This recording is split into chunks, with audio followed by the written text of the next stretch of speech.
Assalamualaikum warahmatullahi wabarakatuh. Bismillahirrahmanirrahim. Saya seorang jurnalis dan anggota dewan. Sudah lama aku tidak bertemu dengan mereka, yaitu temanku waktu masih di SD. Sekarang keduanya telah menjadi tokoh besar. Setidaknya tokoh besar menurut dirinya sendiri.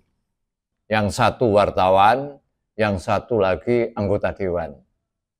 Dua-duanya tampak percaya diri, berdasi dan lihai bicara. Kalau kau dengar cara mereka berbicara, kau akan berpikir mereka sedang menyelamatkan negara. Padahal mereka bahkan tidak bisa menyelamatkan akal sehatnya sendiri. Padahal mereka bahkan tidak bisa menyelamatkan akal sehatnya sendiri. Bagaimana mau menyelamatkan negara? Aku bertemu pertama kali dengan teman yang sekarang menjadi wartawan. Wajahnya masih sama, tampan, penuh gaya, pakaian rapi, tapi kadang-kadang juga abut-abutan, tapi kosong di balik sorot matanya. Aku sapa dengan ramah dia. Tapi ia menatapku dengan tatapan si sok jadi orang penting. Seolah-olah aku rakyat kecil yang sedang mengganggu waktunya yang berharga. Sekarang kamu sibuk apa, bro? Tanyaku. Dengan bangga ia menjawab. Aku ini sekarang wartawan koran terkenal. Aku tersenyum lalu bertanya. Hebat. Belajar di mana kamu bisa menjadi wartawan? Berarti kamu belajar banyak ilmu selama ini. Ya, pasti kamu udah mendalami ilmu jurnalis, ilmu komunikasi, ilmu-ilmu lain yang menambah wawasan yang dibutuhkan oleh seorang wartawan, ya kan? Dia tertawa keras, tawa yang membuat pedagang gorengan di ujung jalan ikut menoleh. Belajar? Haha, kamu lucu juga. Ini kan Indonesia, bro. Yang penting percaya diri, bisa ngomong di depan kamera, dan punya banyak kenalan. Soal isi berita, ya tergantung siapa yang bayar. Aku terdiam. Lalu ia menupuk pundakku, keras sekali. Sudahlah, bro. Kamu ini masih idealis saja ya. Idealis tuh nggak laku sekarang. Yang penting viral, yang penting trending. Aku mengangguk perlahan, tapi ragu. Dalam hati, aku mencatat. Satu lagi suara lantang tanpa isi. Tapi hidupnya tenang karena disponsori kebohongan. Beberapa hari kemudian aku bertemu dengan teman SMP yang masih menjadi tokoh. Tokoh yang satu ini menjadi anggota dewan. Mobilnya besar, platnya 2 digit, dengan stiker DPR RI. Mobilnya besar, platnya 2 digit, dengan stiker besar DPR RI yang terpampang jelas di kaca belakang.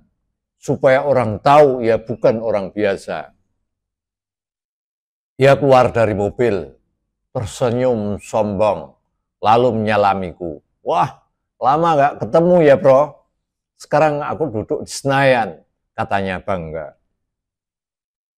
Hebat, hebat, pasti perjuanganmu panjang ya, Kang. Oh, tentu. Katanya dengan gaya politisi yang sudah mahir menipu kamera. Perjuangan mengurus ijazah ini memang nggak mudah. Saya harus bolak-balik ke percetakan, tukang laminating, dan stempel universitas, tapi juga aku terdiam. Kupikir dia bercanda, tapi tidak, ya serius. Ijazahnya palsu. Tapi kepercayaan dirinya asli tidak palsu. Dia asli percaya diri. Aku tanya lagi, lalu kenapa ingin jadi anggota dewan? Dia menjawab santai, ya biar bisa bantu rakyat lah. Aku tersenyum, bantu rakyat? Bantu rakyat raya mana? Bantu rakyat? Atau bantu rekeningmu? Ia tertawa, sama saja. Kalau rekening saya aman, rakyat juga tenang. Ya kan? Ini kan Indonesia, bro. Aku terdiam. Sekilas aku ingin tertawa, tapi yang keluar malah getir. Karena di satu kalimat itu, ini kan Indonesia, bro. Ini kan Indonesia, bro. Terkandung seluruh problem bangsa ini. Negeri di mana banyak orang naik jabatan bukan karena kemampuan, tapi karena kenalan, kedekatan, keberuntungan, nyogok. Negeri yang lebih cepat percaya pada gaya bicara daripada isi kepala. Negeri di mana kadang yang berjuang untuk kebenaran malah disalahkan. Sementara yang bicara tanpa isi dipuji karena komunikasi dan diglorifikasi. Dan kini di depanku berdiri contoh kecil seorang jurnalis dan anggota dewan tanpa ilmu, penyampai kabar tanpa nalar, penulis opini tanpa dasar, penyambung aspirasi rakyat, tapi menutup mata penderitaan rakyat yang diwakili.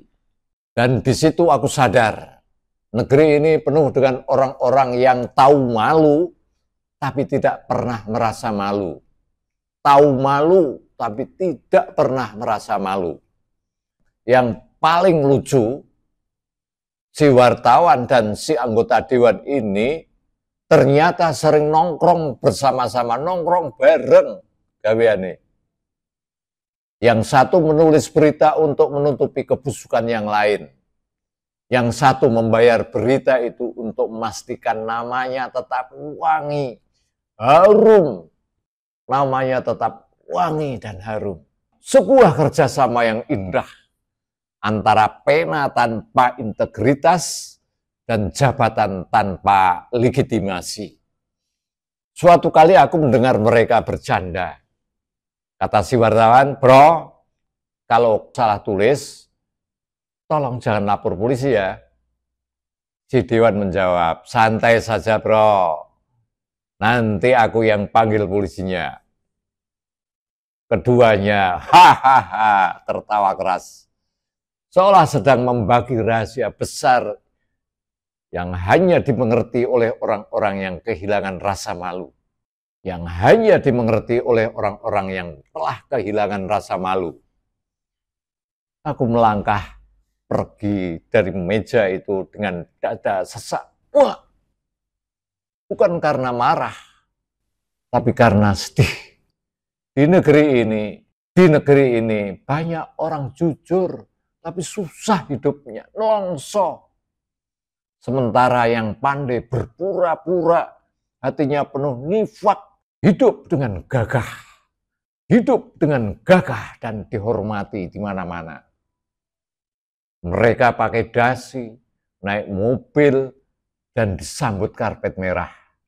Padahal yang mereka bawa bukan ilmu, bukan pengabdian, tapi ijazah palsu dan hati beku. Pantesan Indonesia, negeriku tercinta, tertinggal dari negeri lain. Malam itu aku pulang dengan satu doa sederhana. Ya Allah, Ya Rahman, Ya Rahim, tambahkan wartawan dan anggota dewan sejati yang terhormat di negeri ini, dan berkailah mereka.